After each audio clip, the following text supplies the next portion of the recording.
The BJP had between September and the declaration of elections in March. They neither filed a review petition, nor did they introduce a law, nor did they introduce an ordinance. BJP actually did not want a solution to the problem. When you talked about golden opportunity, Suvarna Avasaram, what they were saying was, here is a chance for us to use Sabrimala to score political points, which they did by creating bedlam in the streets, obstructing worshippers, attacking police, overturning cars, stoning people, and shouting slogans in front of a sacred shrine, which has reduced the sacred shrine to a stage for political drama.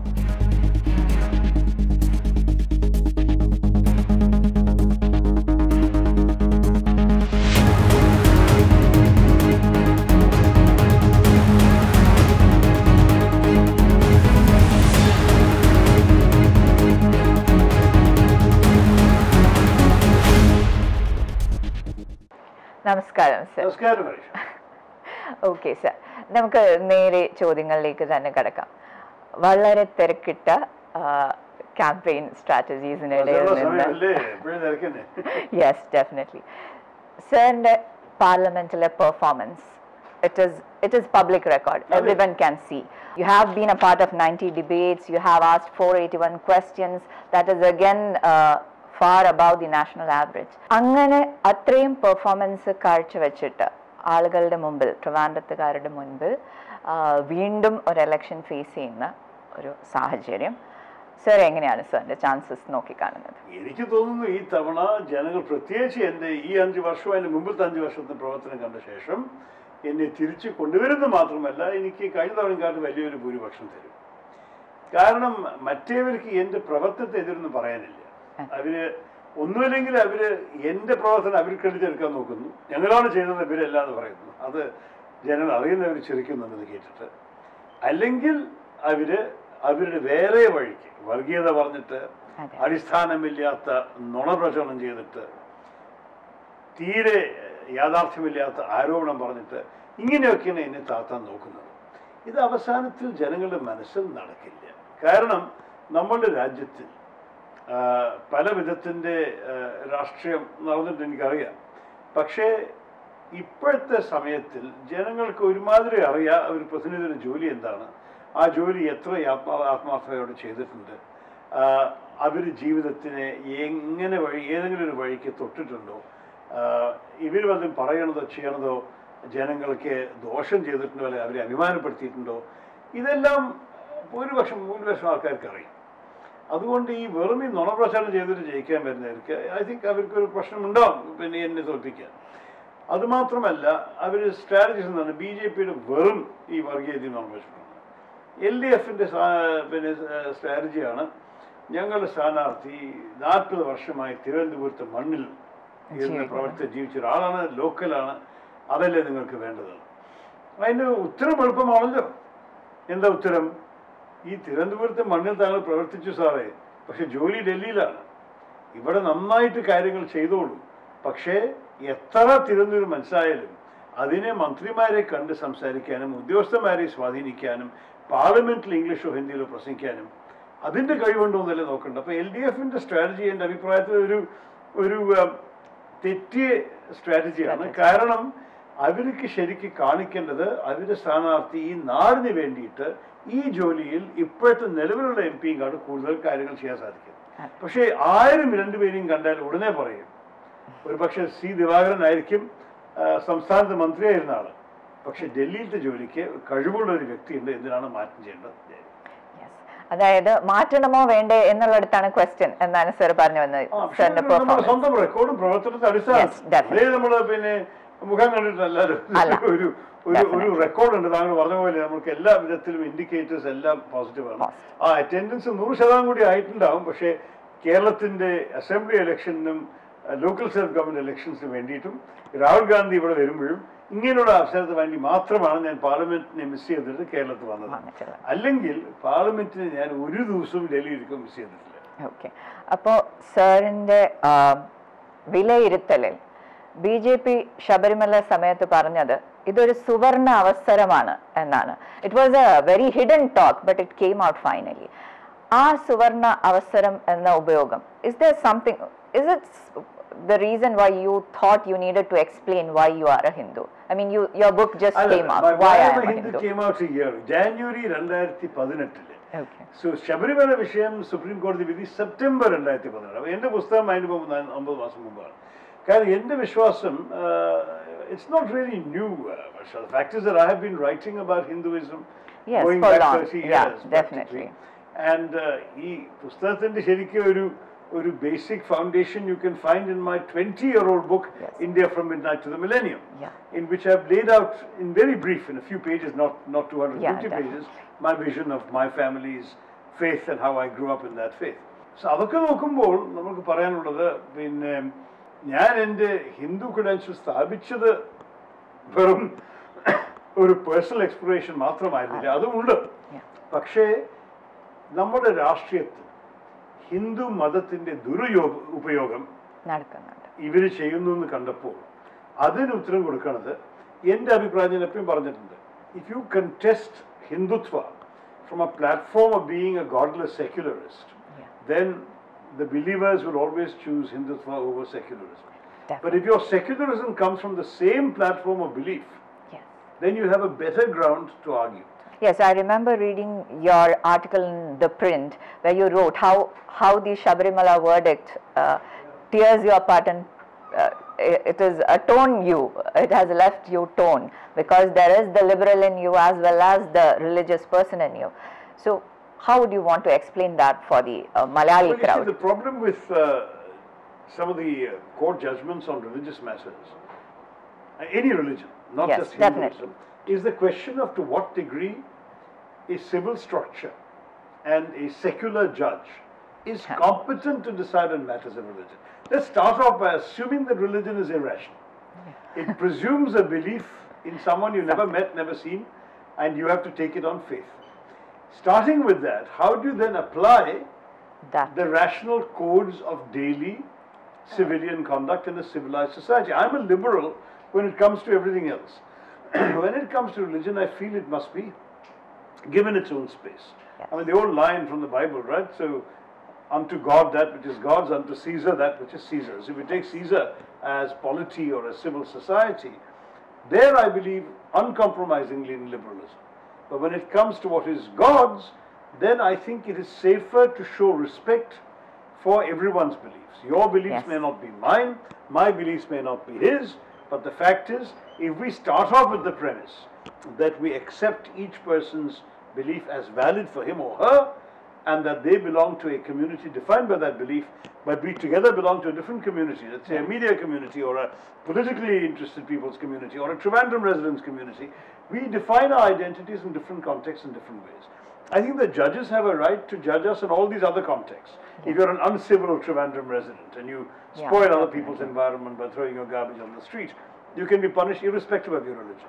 If you are, let us say, a dishonest media person, you can be dealt with irrespective of your religion. But when it comes to whether you're good or bad in your religion, that surely is not the judge's business. So that's the philosophical premise that perhaps I should have made clear earlier. There was just not enough space to lay out the complex arguments I did. But the bottom line on Sabrimala is I accepted after some reflection, because initially, like every instinctive liberal, I welcomed the Supreme Court judgment. Ironically, so did the BJP. But then I got the reaction from my own constituents. And what particularly startled me, it wasn't just men. A lot of women, including I happened to be at a dinner with a number of members of my own family who were all visiting this place, and there were about 8-10 women from my mother's side of the family. And every single one of them were uncompromised. They're all young women, all of the age that is being barred from going to Sabrimala, and they all said, this is not what we want. Do. Even if the court says it, we are not going to go. And suddenly it made me think that, you know, maybe as a liberal, I need to respect their freedom as well. And for many men and women who really revere Sabrimala and its practices, first of all, this was an assault on those practices. Secondly, it was a thin end of the wedge for other practices. If this is going to be outlawed by the court, what might be happens next? And so this is why, for example, our friends from Muslim and Christian communities made common cause with those who oppose the Sabrimala verdict, saying that we don't know which of our practices are going to be curtailed next.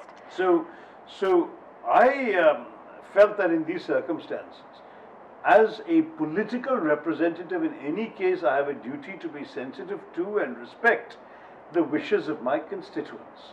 That's the first priority. Secondly, I have to uphold the rule of law, so no violence at Sabrimala for me.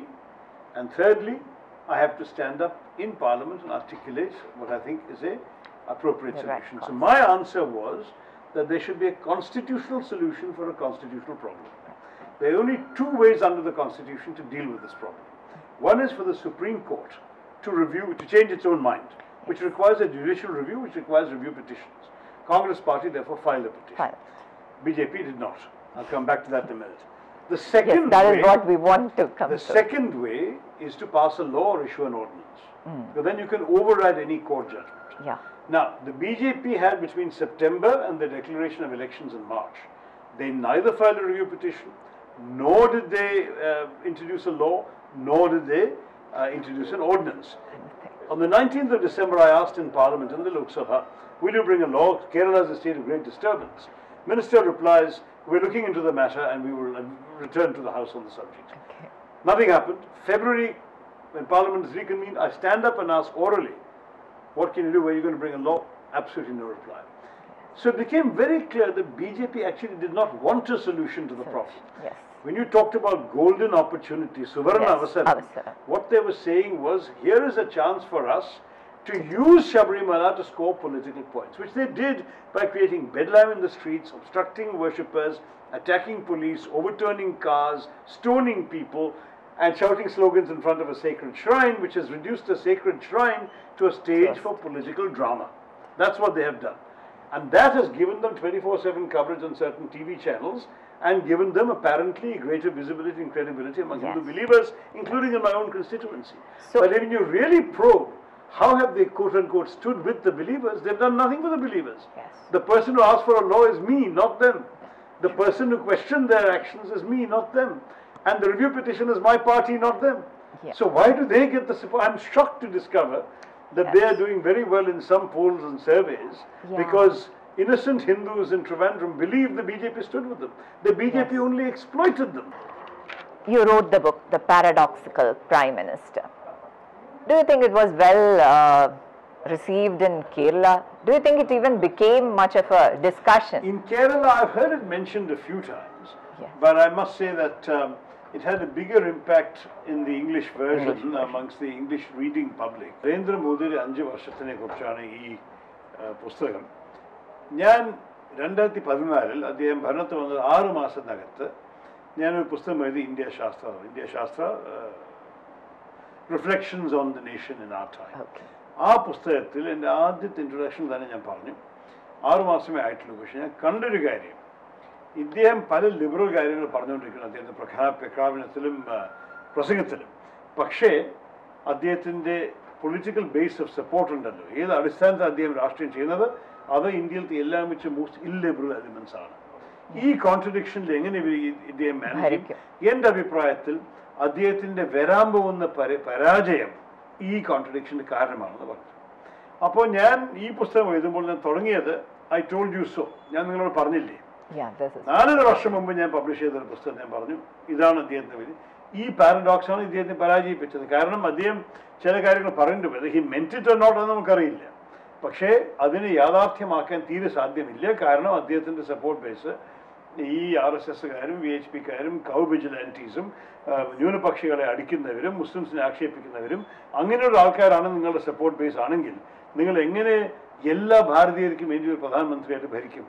അപ്പോൾ ഇതാണ് എൻ്റെ പിന്നെ ഒരു മാത്രമല്ല, അത് കഴിഞ്ഞ് ഈ പുസ്തകത്തിൽ അദ്ദേഹത്തിൻ്റെ ജീവിത ചരിത്രത്തെ കുറിച്ചൊരു ലെങ്തി എസ്സേ ഉണ്ട്, ഒരു 76 പേജ്. അത് കഴിഞ്ഞിട്ട് 4 സെക്ഷനിൽ, ഒന്ന് മോഡിഫിക്കേഷൻ ഓഫ് ഇന്ത്യ എന്ന് പറഞ്ഞ് ഇന്ത്യയുടെ ഈ വർഗീയത കൊണ്ടുവന്നിട്ട് നമ്മളുടെ സൊസൈറ്റി നമ്മുടെ പോളിസി എങ്ങനെ മാറ്റിയിട്ടുണ്ട്. രണ്ടാമത്തെ ഗവർണൻസ് ഫെയിലിയേഴ്സ്, പിന്നെ പല വിധത്തിലും എന്താണ് ഇയാളാണ് പറഞ്ഞിട്ടുണ്ടായിരുന്നത്, minimum government maximum governance. The opposite has happened. We have the most centralized government in independent India. എല്ലാ തീരുമാനങ്ങളും പ്രൈം മിനിസ്റ്റേഴ്സ് ഓഫീസിൽ എടുക്കാൻ സാധിക്കുന്നു. അത് കഴിഞ്ഞിട്ട് മൂന്നാമത്തെ സെക്ഷനിൽ എക്കണോമിക്സ്, നോട്ട് വിരോധനം, GST ഇംപ്ലിമെന്റേഷൻ, വളർച്ചയില്ലായ, ഇതിനെക്കുറിച്ചൊക്കെ ഡീറ്റെയിൽ എസ്സേസ് എഴുതിയിട്ടുണ്ട്. അവസാന സെക്ഷൻ വിദേശകാര്യങ്ങൾ. കാരണം BJP-ക്കാർ നമ്മൾ തർക്കം ചെയ്ത് കഴിഞ്ഞാൽ എല്ലാത്തിലും തോറ്റു പോകുമ്പോൾ അവസാനത്ത് പറയും അയ്യോ ഇന്ത്യയുടെ തല ഉയർത്താൻ സാധിക്കും ലോകം മുഴുവൻ. ഞാൻ പറയുന്നത് സത്യമല്ല. ഈ ഇന്ത്യയിൽ സംഭവിക്കുന്ന കാര്യങ്ങൾ നോക്കിക്കഴിഞ്ഞാൽ ശരിക്ക് നമ്മളുടെ വിഷയം മോശമാണ് വിദേശത്തിൽ. അപ്പോൾ അതിനെക്കുറിച്ച് പിന്നെ 4-5 essay ഉണ്ട് ഓരോരോ ബന്ധങ്ങളെക്കുറിച്ച്. അപ്പോൾ ഈ പുസ്തകം വെറും ഒരു ഒപ്പേഡ് പോലെയല്ല, ഇതൊരു detailed study on all aspects of Modi's government and Modi's performance. Yes. So you have made that detailed study. You have researched him well. You have researched what is the failure of his government. And then now we have an election manifesto from Congress. It announces a host of things that plans to change what has happened in India. Would you like to explore that manifesto? Well, we try to do all sorts of things. The Congress Manifesto is actually a remarkably forward-looking document, which basically says it's time for us to reinvent the country in a positive direction, taking into account the big challenges facing the nation now of economic growth, unemployment, even this jobless growth phenomenon, trying to tackle the question of social justice and economic justice for the poor, and at the same time to heal the wounds of communal division that the BJP has brought. So it's an ambitious, far-reaching and comprehensive document. It's also a pretty liberal document. It talks about things like shall we say, freedom of expression, liberty of communication, moving away from restrictions, censorship, and so on. Even Kashmir figures in the manifesto. So it's a comprehensive look, a new blueprint for taking India in a very different direction from what we've seen in the last 5 years. So does that mean that Congress is also going to work on its own failures, what happened in UPA too? Let's say, because don't you think there are a few lessons that Congress could have done something different to be in power? To not just succumb to what this has become. There were some phenomena which you couldn't control. I would say there were 4 factors that were beyond the Congress's control. The first was the incredible campaign against corruption, as if the only corrupt party in the country was the Congress, which is simply not true. But isn't corruption a problem? It is a problem. It is. But the way that dominated all choices, the Anna Hazare movement 24/7 on television for weeks on end, all of this stuff, the rise of Kejriwal, suddenly it was as if the biggest evil in the country is corruption, and the embodiment of it is the Congress Party, which is, both were not true. The biggest evil may be poverty, economic injustice, marginalization of certain communities. Corruption also, but corruption is an impediment, not the final challenge. Yes. Whereas it was made out to be the only thing, and on top of that it was made out to be completely anchored in one party, which is simply not true. Every party in this country has unfortunately had its brush with practices that are not what you and I would like to see in our polity. Secondly was the uncontrollable rise in petrol prices. It hit every sector of India's economy. Went up from $40 a barrel at the beginning of UPA 1 to $140 a barrel at the end of UPA 2. Do you think there was anything Congress could have done to curb it? So we did. We tried to buffer the shock through subsidies until finally the government couldn't afford the subsidies anymore. You see, $40 a barrel went 40 rupees to the dollar, versus $140 a barrel with 60 rupees to the dollar. It became totally, colossally unaffordable. And the luck that Mr. Modi had is soon after he came to power, by sheer coincidence, dramatic crash in the international price of oil, down below 40, it went as low as 35. But that has not trickled down to the common but man. Mr. Modi didn't. Unlike the Congress Party that sought to save the common man from the shock, Mr. Modi exploited this opportunity, as with Sabrimala, they said golden opportunity, and they just taxed the common man. And how do you think? Do you look at the manifesto as a very workable document or a doable document? But it's very much. I'll tell you why I say that is because the way skeptics have reacted. Unfortunately, I had to deal with a lot of friends who were skeptical. There were those who said we'll never vote for Modi again, and the communalism and the disgraceful abuse of nationalism and so on. But we can't vote for the Congress because we're not convinced that your leadership or your party is able to govern the country. And after the manifesto launch, many of the same people came back to me voluntarily and said, wow, we were wrong, your leader has it, your party has it, you have a vision, you have somebody who can present that vision well, I'm going to change my mind and vote for you. There was a strange little Nota campaign. There were columnists writing, saying that we can't vote for Modi, but we can't vote for Rahul Gandhi either, therefore we're not going to vote for anybody. That is changing. People are saying, no, there is a choice, there's a real choice, and this is not such a bad choice. On the contrary, the choice we've got is really for a progressive, inclusive vision versus what we've seen over the last 5 years. So do you think if a coalition is coming, let's say a post-poll coalition is happening, would this impede in this plan of the Congress? Because it's a mixed bag. There are all these different parties coming in. So, but so what? It's happened. Mr. Vajpayee, who was considered by the BJP to be a highly successful Prime Minister, had 26 parties in his coalition. yes. And UPA 1 had 20. So let's not worry. You can have a number of coalition partners provided they subscribe to a common vision, which will be established in a common minimum program. I would say that the Congress being at the center of such a coalition can hold it together. And yes, some compromises will have to be made, but not on the core vision. Okay. So we would expect the other parties to subscribe to pretty much whatever is in our manifesto, barring anything they feel supremely strongly about, and then we'll have to discuss. But basically, this will be the basis of forming a mutually agreed. Agreed. Before we wind up, I think instead of going on lengthy discussions, maybe I'll go for a rapid fire, wherein I just throw single words at you, and you can either respond with one word answers or even explain on it if you want. Okay, so quickly, Chaukidar. Ambedkar. Visionary. Sabrimala. Exploited by the BJP. Kummanam. Second choice of the BJP for Trivandrum. Priyanka Gandhi. Impressive. So do you think there is going to be a she is going to engage in politics more, or is this going to be something? Well, I think many people will borrow a line from the Bill Clinton presidency and say you're getting two for the price of one. I think just as Bill Clinton's wife was only officially his wife, Yes. she was very much a co-partner in governance. I think Priyanka Gandhi shows all the signs on the political side, I'm not talking about government, Okay. but in politics, of being very much a co-partner to her Okay. husband, to her brother. Okay. Hassan Minhaj, that was a wonderful Was it? time people had on Twitter. Hassan, he and I actually did the interview in August. Okay. And he interviewed me for 3 blessed hours of my life, which I was loath to take away from my newborn grandson. So I wasn't terribly thrilled to spend that long and be reduced to something like 30 seconds in the main show, though he used some of the outtakes, some silly outtakes. But in the end, had he made up his mind about the narrative, which I thought was a good narrative in his show, it was strung and up enough. interviewed me for that, we might have been able to have a conversation that fitted in better. Okay. Having said that, it's important, I think, that since America sets the agenda for so much in the world, that you actually have people watching an American mainstream show who have a perspective on what's going on in India. Yes. Okay, and UPA 3. UPA 3 will be transformative. That's the one-word answer. I would say that we are going to go ahead with a number of far-reaching changes. We have a young leader who thinks differently from the previous generation, and we also have experienced people who know how to get things done in government. The combination can be absolutely devastatingly effective. Okay, so the next question. Next Prime Minister of India. Rahul Gandhi. Okay, then Rahul Gandhi. We can end with that.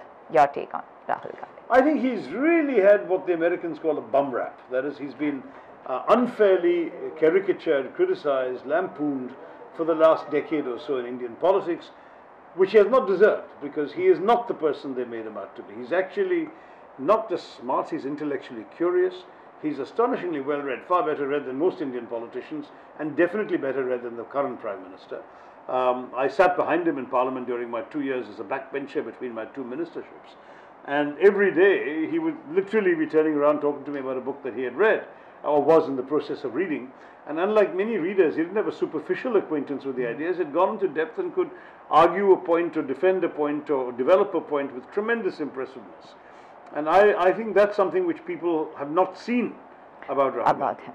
Okay. He's also, I think, shown a tremendous political instinct in the last few years, which has, I think, ended the charge that he was a reluctant politician. He's not a reluctant politician anymore. And during this campaign, it's amazing how tirelessly every day he's in a different state campaigning his heart out. I think he's got tremendous deal to offer India in the next few decades, and I wish him well. I won't be around that long, but what I've seen, I think that India is going to be in good hands. Thank you, sir. With that, I think we can wind this up. Thanks very much, Varsha.